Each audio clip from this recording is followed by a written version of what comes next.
Rogue Elements. This is Critical Drinker's movie. I did not even know about this. I don't really follow Critical Drinker or any of those people. So I'm not against him or for him. I just don't. I'm not a big movie reviewer person, or who I don't like watching other people's movie reviews. I feel like most of them are just tainted. Either everyone just automatically wants to hate on it, or they just automatically shill for it no matter what it is. So I can't really trust anyone's actual opinion except for my close friends who kind of know me. So I just watched this blind literally just now. And I'm aware that a lot of people are not liking this movie and they think it's like really terrible and they hate it. It's a short film. We're going to review it, keeping in mind that A, it's a short film, B, it's an independent filmmaker. If you were looking for independent films that have made big successes, you look to the Terrifier series. Horror always does better. So my advice would have been to Critical Drinker to maybe do a horror movie. And all you need to have is like a couple of really off the wall bonkers scenes, and then you can get kind of a pass from the horror fans. I love Terrifier. So anyway, all right, for the storyline of this movie, I'm going to give it a 0.5. I'm going to give it a half a mark.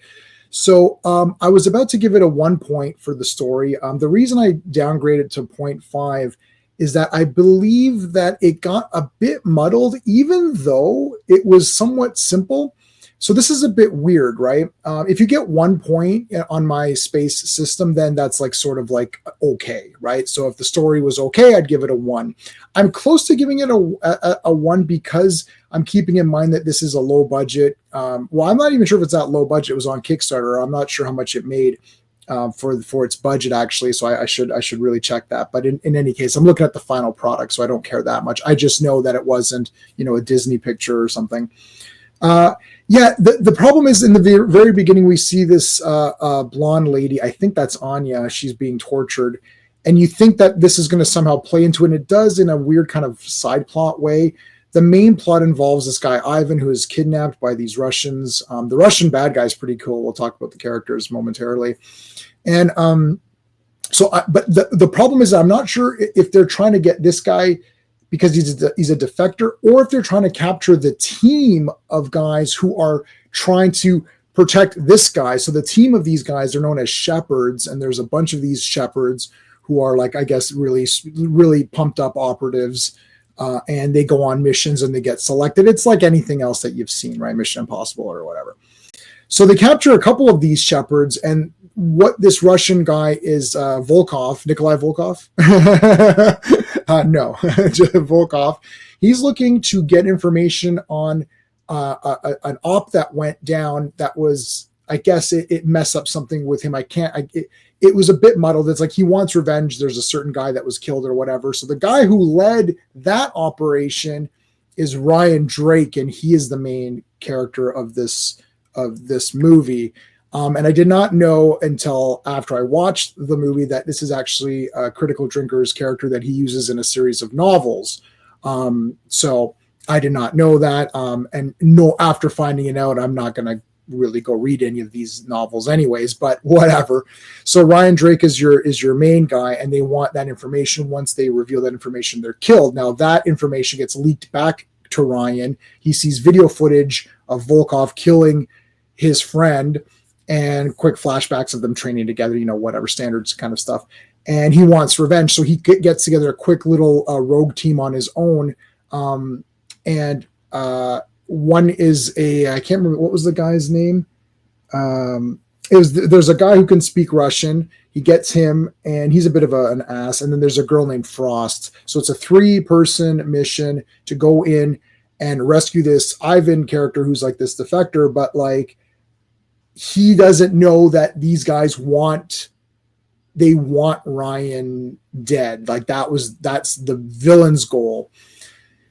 It's a bit overly complicated. It's simply complicated. Is that a term? It's like, okay. And then Anya, who's the blonde lady, she has a past with Ryan, I suppose. And she comes into play and she wants revenge on Volkov. There's too many things going on for 42 minutes, and none of them are clearly defined and really, like, they're not dealt with enough. Like at one point I'm like, okay, wait, what's going on with Ivan again? Did they even rescue that guy? And then they had post-credit. Oh yeah. Okay, quick word of advice: don't do post credit stuff. Is no, it's irritating. I know it's a thing now, but like it was fun like in the 80s or 90s where there'd be a movie or something at the end, like He-Man or whatever, like Skeletor came back at the end or something like that. Not every movie now; it's getting a bit tiresome. I actually stay and watch the credits. That's the only reason I watch the credits for all movies, and I did that before there was an end credit scene in movies. So that's the story. Sorry, it took a long time for the story, but it is important because that is really the only grade here that's going to get a below okay score. The pacing, I'll give it a 1. I actually thought the pacing was okay. I was not bored. The reason I'm not giving it a full 2 points for the pacing, though, is that there are some scenes that go on just a little too long, like not too long that you're like, ugh, but it's just, you start to get, you're aware that the scene is still going. Editing is very difficult. I hate editing. I worked in television. I worked on some movies as well. I've written like several short stories and it's all on Amazon. You can look it up on the links. And I've been in a documentary, and I've helped and I've edited my own movies. I took film courses. I hate editing. I absolutely despise it. The very second I could give that up to somebody else, I would immediately give it up to someone else and pay them whatever they want to edit, because it's an absolute drag. I can't stand it. I had to edit, I think 3 or 4 of my own films as absolutely terrible. I hate it. So editors, you guys are awesome. Thank you for everything that you do. Went on too long, some scenes. Like, for example, he rescues the Ivan guy, goes into this like office, shoots all of the characters, all the people there guarding him. He gets Ivan, and then there's a dialogue conversation, and it could just be a quick one, like, okay, what's going on? Where's my family? I need help my family, and then move on. But it feels like they're sitting there talking and talking. They go to a laptop. I'm like, what's going on here? This really needs to be like moved along.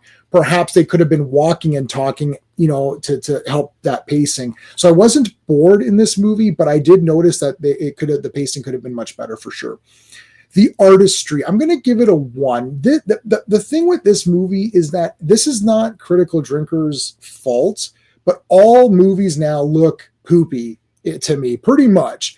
It's like, it all looks crappy. Everyone loves their filters. Let's put 400 filters on everything now. His movie looks like a Steven Seagal movie, of the newer Steven Seagal movies, which it's not really a compliment. It's actually not really a negative, because I do enjoy the cheesiness of those Steven Seagal movies. And this is kind of what we're comparing to. The actual camera angles and stuff are fine. Right? It's more just like the lighting, the filters, that kind of thing. I don't like the way it looks. That's it. And this is not, again, his fault. A lot of movies look like this, and a lot of movies don't look that good to me. I thought the fights were pretty good. There's a couple of good fights, a couple of good, there's gunshots and stuff. Looks good. The action wasn't too bad. I actually thought the action wasn't too bad at all. I thought it was pretty good. And so yeah, there's the girl Frost. She gets into a fight with this big huge guy, and he just kicks the shit out of her. like he just like demolishes her. And like I think she barely survives. Like the other guy snipes the guy. They still got their comms, so he's like, lift them guy up, and then she nails him, and then he's like, oh, and he gets up, and then he gets sniped. So I thought that was pretty good. And yeah, like there's good fights in general, good shooting. So yeah, pretty standard. Like it looks okay. It's just the filtering, some of the lighting and that kind of a thing kind of took it down. The music also kind of goes on a little bit too long in some scenes. Even in the beginning, they had this music. I was like, oh, this is kind of cool. And it's like going on and on. I'm thinking you should fade this out at this point. So just little things like that, little nitpicky things. But I'll still give it 1 point. Characters, I'm going to give it 1 point for the characters. I thought that the Ryan guy was okay. I thought he was kind of cool. If this was a full-length movie, I think I could stand watching his character, maybe fill in some of the gaps with him and the Anya lady. Sergey, I think, was that the other guy's name? There's a Russian guy that they get. The problem with this character, so I liked Ryan. I thought he was okay, and I really liked Volkov, the bad guy. I thought he was like a good good standard, like Russian bad guy, like, very mean and, beating up guys and torturing them and hitting them with hammers and giving less. Oh, my father told me a hammer can solve the problems and, whatever. It's like this generic bad Russian. They don't really get tired. I like that. Frost, she was like, okay, hacker. She swore a little bit too much, which I think was put in there to compensate, to make her seem tougher by swearing a lot. I didn't hate the character. I didn't hate her, but I wasn't dying over her. She was okay. She's okay. I don't want to say it. She was all right. So the Sergei guy or whatever, there's a Russian guy, and then literally she says, why is this guy even here? Because he's a complete asshole. And then Ryan says, well, he's here because he can speak Russian, but then he never speaks Russian like at all. In fact, when he's infiltrating, he's supposed to like decoy. He's supposed to keep the guards busy, talking or whatever. And he goes there and he's talking in English. So you're like, I thought you were in this team because you could speak Russian. So why aren't you speaking Russian? That's weird. There's also scenes where Russian characters talk to other Russian characters and they're talking in English. Now I'm Croatian. And I lived in like basically little Croatia. Everybody in my entire town was Croatian, and they all spoke Croatian to each other. Like Croatian is literally my first language. I learned that before English, and I was born here. That's because everyone spoke it. So that it threw me off, because you're like, oh, why are they speaking in English? That's kind of weird. What else can I say about the characters? I'm taking a look here at any other. The Ivan guy was fine. This play, there was like the big guy that was beating up the girl. He was okay. I didn't hate any of the characters, but I didn't really find any of them super interesting. However, I will say that I thought the Ryan guy could have been interesting if the movie was longer. If it was a 90-minute movie, I could see that maybe you could have developed this guy, because I saw something there that's, possibly good.